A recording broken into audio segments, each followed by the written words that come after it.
right, we still want to talk about 5G because the competition escalating, you just heard.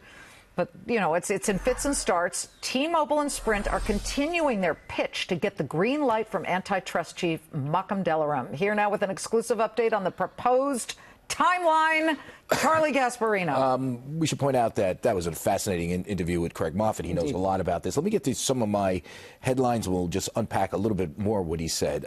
We understand Sprint and T-Mobile is looking to meet with DOJ this week to press the case for the merger. As you know, last week they got the FCC approval.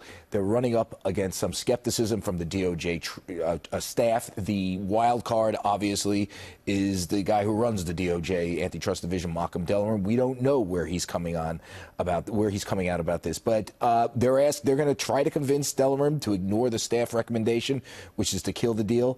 And we understand the decision from them, whether they're going to, when they kill the deal, we don't mean kill it. We mean they would file a charge to try to block it, and that would be a problem for the deal. And, you know, there would be an existential, you know, question for the companies. Do you want to go against, you know, the DOJ antitrust division, particularly on something that's been turned down in the past? It'd be an uphill battle. But in any event, we're expecting that decision to come down as early as next week. That doesn't mean it's not going to bleed into next week or the week after, but we understand this thing, it's rubber meet the road time. It could come this week.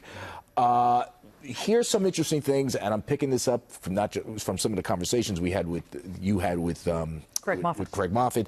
And in the commercial break. So we were just talking about that. And some of my sources. Okay, so at minimum, DOJ is expecting Sprint and T-Mobile is expecting for more concessions. They might have to unload some more stuff. Here is the issue, and Craig brought this up when we were, in the break, and I've been hearing this as well. You're in Makan Delrahiim's seat. Larry Kudlow and the economic policy advisors in the Trump White House want this deal to go through. They think it's necessary for us to compete in the 5G realm because if we get another stronger carrier, we can have more spectrum, build it out more, blah, blah, blah. And Craig makes this point, and so did my sources. What is Makan worrying about? He's worrying about the state AGs, and I brought this up on because he worries that they are going to then. I brought this up in your show last week that California and New York is going to sue, and guess what? They potentially could win in court, and that makes Makan Delrahim look pretty stupid or just lazy or didn't understand the law. If there's a good chance the states could win, so he doesn't want to be put in that position. So Craig made that point. I've heard that made a lot. If you notice, the stock is going down on my latest tweet about them. We're at about minimum of more concessions. So that's what Makan Delrahim, he's the guy in the middle. What is he dealing with?